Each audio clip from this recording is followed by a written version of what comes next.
गरीब ससुराल में अमीर बहू की पहली बकरा ईद। सब लोग मिलकर आरिश को हल्दी लगा रहे थे। अल्लाह करे मेरे आरिश की जिंदगी में कोई गम ना आए। जमीला बहू बताशे तो लिया आरिश का मुंह मीठा करवाने के लिए। जी अम्मी ये लीजिए। वैसे तो निकाह खुशी लाता है, लेकिन गरीबी में हमारा हाल ही ऐसा है कि शादी ब्याह के मौके में भी घर में सेर भर मिठाई भी नहीं। अगर ऐसे ही हमको शादी की दावत देनी पड़ जाती तो कहाँ से खिलाते। वो तो वसीम भाई साहब हैं जो दावत का खर्चा उठा रहे हैं। तभी दरवाजे पर नौकर आता है और इकरा कहती है, अम्मी अम्मी आरिश भाई के ससुराल से कोई आया है।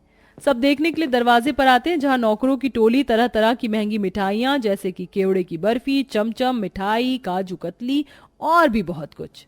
जी अस्सलाम वालेकुम। ये रोशनाक मैडम जी ने आप सबके लिए कुछ नजराने भिजवाए हैं। अम्मी जान, नूर की अम्मी ने कितने नजराने भिजवाए हैं। अगर हम इधर से इन्हें खाली हाथ रुखसत कर देंगे तो अच्छा नहीं लगेगा। तो एक काम करते हैं बहू, इन्हीं मिठाइयों में से कुछ रख लेते हैं और कुछ लौटा देते हैं। अब हमारे पास तो इतने रुपए कौड़ी भी नहीं कि महंगी मिठाई खरीदने जाएंगे। नौकर मिठाई वापस लेके लौटता है, जहां नूर की हल्दी मेहंदी चल रही थी और थोड़ी देर में निकाह भी होना था। मगर मिठाइयों के लौटने से घमंडी मिजाज की रोशनाक रौला मचाते हुए सारी महंगी मिठाई से भरी थाली जमीन पर पलट देती है। उन गरीबों की ये मजाल, उनकी हिम्मत कैसे हुई। क्या हुआ रोशनाक बेगम, क्यों शोर मचा रही हो? क्या गजब हो गया ऐसा? तुम्हारे कहने पर मैंने नूर के ससुराल वालों को नजराने भिजवाए थे, मगर उन्होंने आखिरकार अपनी औकात दिखा ही दी कि वे लोग रिश्तेदारी और नातेदारी निभाने के लायक ही नहीं है। अरे दावत खिलाने की तो उनकी औकात नहीं थी, उसका खर्चा भी हमने अपने सर पर ओढ़ लिया। हम तो अभी भी कहते हैं ये रिश्ता तोड़ दीजिए वसीम। उनके घर जाकर हमारी बेटी भी कल को अच्छे खाने के लिए तरसेगी। रूखी सूखी रोटी के सिवा कुछ नहीं देंगे। आखिर शहजादियों की तरह पली बड़ी है हमारी बच्ची। उन गरीबों के बीच जाकर जाने इसका क्या हश्र होगा। घमंड में फूलती अपनी माँ रोशनाक की बात को सुनकर नूर नम आंखों से बोलती है, बस कीजिए अम्मी, आप सिर्फ हमारे गरीब ससुराल वालों की नहीं बल्कि हमारी भी तौहीन कर रही हैं। आप भूल रही हैं, इसलिए हम आपको याद दिला देते हैं, हम उस घर की होने वाली बहू हैं। होने वाली हो पर हुई तो नहीं हो। नूर, मैं तो अभी भी कहती हूँ क्या रखा है उस गरीब से आरिश में। उससे लाख बेहतर तो ताजदार है। तुम्हारे लिए तुम्हारे एक कह देने पर दुनिया की हर खुशी वो तुम्हारे कदमों में लाकर रखेगा, जबकि एक गरीब बस सोचता रह जाता है मुझे कोई फर्क नहीं पड़ता। तुमने एक गरीब से दिल लगी की, दैट इज ओके। बेटा सभी से होता है, लेकिन शादी ब्याह के फैसले सोच समझ कर करते हैं, समझी आप। अम्मी, हमको आपकी कोई बातें नहीं सुननी। हमें हर सूरत में आरिश कबूल है। सुना आपने वसीम, ये बदगुमान हमसे कैसे जुबान लड़ा रही है। नूर, मुझे तुम पर नाज है, तुम उस घर को जन्नत कर दोगी। थोड़ी देर में गरीब ससुराल वाले 4 लोगों में बारात के साथ आते हैं, जहां शादी महंगे प्लाजा होटल में हो रही थी, जहां शादी के लिए शाही दावत भी रखी गई थी, जिसमें चिकन, मटन, बिरयानी, मिठाई और तरह तरह की बढ़िया बढ़िया खाना मौजूद था।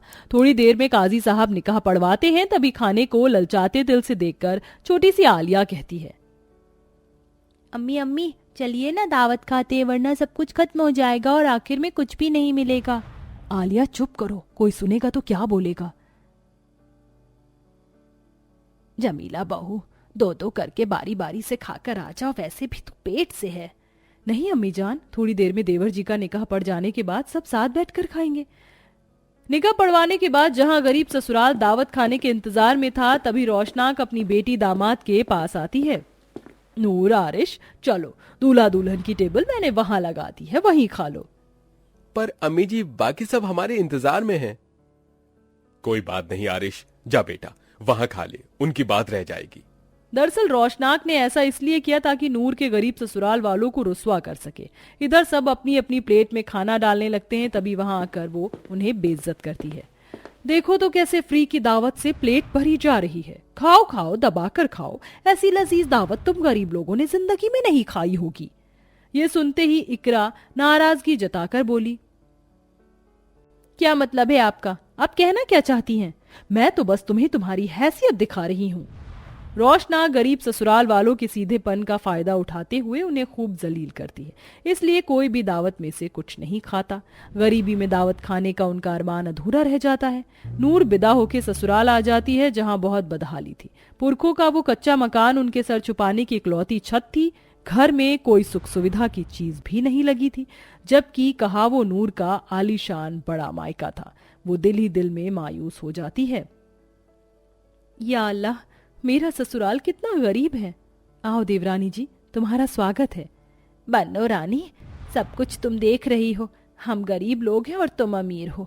बस उम्मीद करती हूँ प्यार मोहब्बत से रहोगी। जी अम्मी। नूर अपनी अमीर मायके में गुजारे ऐशो आराम की जिंदगी भूलकर गरीब ससुराल को अपना लेती है। कुछ दिन में सारी दुविधाएं उसके सामने आ जाती हैं। बाजी, आज खाने में क्या बनेगा? क्योंकि कुछ भी नहीं है। पता नहीं नूर, अम्मी बताएंगी क्या बनेगा। तभी आलिया फरमाइश जताती है, अम्मी अम्मी, आज खाने में मटन कोरमा बना लो ना, बहुत मन कर रहा है खाने का। चुप कर आलिया, जब देखो कोई ना कोई फरमाइश जताती रहती है। यहाँ पहले ही कंगाली छाई है। बाजी, बच्ची को क्यों डांट रही हैं? दिल कर गया तो बोल दिया। क्या फायदा उस अरमान को जगाने का नूर। अच्छा खाने पीने का दिल किसका नहीं करता, लेकिन सबके पास इतनी सहूलियत थोड़ी ना होती है। जिनके पास धन संपत्ति है, उन जैसे अमीरों के लिए तो हर दिन ईद बकरीद सा बीतता है, मगर गरीब के घर दरवाजे में एक बार त्योहार आता है। इसमें भी हमारी उम्मीद उन्हीं से लगी होती है जिसकी हम गुलामी करते हैं, और उनका भी अता पता नहीं होता। कब अचानक से आंखें फेर लेते हैं, तब हम गरीबों की ईद बकरीद मुहर्रम हो जाती है। ऐसा कहते हुए जमीला के लफ्जों में साफ दर्द दिख रहा था। तभी थोड़ा सा राशन लिए सास शबाना पसीने पसीने हुई आती है। ये ले बहू, राशन ले आई हूँ। बिल्कुल नाप जोख कर बनाना, कुछ भी बर्बाद नहीं होना चाहिए। कल भी 2 रोटी बर्बाद हुई थी, मेरा तो दिल निकल गया था। हारिश कितनी मेहनत से कमाता है इसे। यूं ही दिन गुजरते हैं और हर घर में बकरीद के दिन का जोश दिखाई देता है। कोई कपड़े लत्ते की खरीदारी में लगा हुआ था तो कोई बकरा ईद के दावत के इंतजाम में लगा था। अम्मी, 2 रोज के बाद बकरा ईद है, हमारे घर बनेगी ना? कुछ भी ठीक नहीं है इकरा, और बहू की तो ससुराल की पहली बकरा ईद है। ऐसे मौके पर हाथ में 1 रुपया पैसा नहीं है कि उसको जोड़ा से ला सके। ज्यादा नहीं, फिर भी बकरा ईद में 20-30 हजार लगेगा। अल्लाह मियाँ को भी तरस नहीं आता हम पर थोड़ा भी, तभी तो हमारी इज्जत का फालूदा करने पर तुला है। वो पहले बहू की अम्मी ने क्या कम रुस्वा किया था। पर्दे में से बहू अपने गरीब ससुराल वालों का दुखड़ा सुन लेती है। या अल्लाह, अम्मी अब्बू के घर में मेरी हर बकरीद खुशियों भरी जाती थी, मगर आज गौर से देखा है एक गरीब को कितनी जहमत उठानी पड़ती है उसे एक दावत के बदले में। दुखी मन से बहू रो रो कर अल्लाह से फरियाद करती है, या खुदा, सुना है तू गरीबों की जल्दी सुनता है। आज मैं अपने हक में कोई दुआ नहीं मांगती, बस इतना करम कर दे। ये मेरे ससुराल की पहली बकरा ईद है और मैं सबको दावत खिलाना चाहती हूँ। मेरी झोली को भर दे, आमीन। जैसे तैसे पूरा ससुराल दिल मार कर रूखा सूखा खाते हैं। तभी अब्दुल ने कहा, आरिश बेटा, परसों रोज बकरा ईद है, कुर्बानी के लिए क्या सोचा है? उसी के इंतजाम में लगा हुआ हूँ अब्बू, लेकिन अभी काम धंधे का बुरा हाल है। लगता है इस साल तो दावत तो दूर की, 2 वक्त की रोटी के लिए भी हम मुहाल हो जाएंगे। हम गरीबों के नसीब में दावत लिखी नहीं है भाई। गरीब परिस्थितियों में भी वे सब रूखे सूखे को सरमाथे से लगा कर खाते हैं। किसी तरह से मेहनत मजदूरी करके आरिश पैसे जोड़ता है और दावत के लिए थोड़े बहुत राशन पानी का इंतजाम करता है। बकरा ईद का दिन भी आ जाता है। शबाना अपनी बहू को तोहफा देती है। बहू, ये ले ससुराल की पहली बकरा ईद, मुबारक हो तुम्हें। शुक्रिया अम्मी जान, लेकिन इसकी क्या जरूरत थी? वैसे ही अभी तंगी चल रही है। गरीब के परिवार में ये तंगी तो लगी रहती है बहू, मगर ये तेरी पहली बकरा ईद है। ये लो आरिश, थोड़ा गोश्त और चावल ले आया है, इसी की बिरयानी बना लो, इसकी दावत कर लेंगे। अम्मी, हम बना देंगे बिरयानी। इकरा, तुम नूर के हाथों पर मेहंदी लगा दो। जमीला चूल्हे पर लगकर बिरयानी बनाती है और इधर बड़े ही प्यार मोहब्बत से इकरा मेहंदी लगाती है, जिसके बाद वह सजती धजती है, जबकि पूरा ससुराल पुराने कपड़ों में ही होता है। तभी बकरा ईद की शाम में बहू के अम्मी अब्बू दावत की कई चीजें लेकर आते हैं। अम्मी अब्बू, आप दोनों यहाँ? वैसे ना आते भाई, बेटी की ससुराल में पहली बकरा ईद थी, जो थी रीत तो निभानी थी।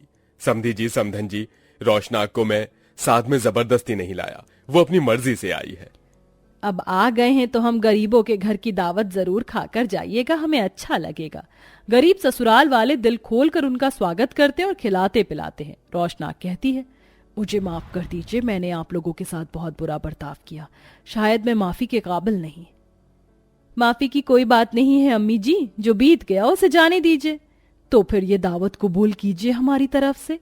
गरीब ससुराल वाले बहू के अमीर मायके की दावत को कबूल करते हैं, जिसमें काजू, किशमिश, डली, बिरयानी, चिकन, मटन, खजूर, मिठाई और भी बहुत कुछ था, जिसे खाकर गरीब ससुराल वालों की बकरा ईद की दावत खुशियों की गुजरती है। बहू प्यार के दिल से सबको परोसती है। अम्मी अब्बू जान, और बिरयानी लीजिए ना। बस बहुत खा लिया बहू। देवरानी जी, मुझको थोड़ा कोरमा देना, बहुत लजीज बना है।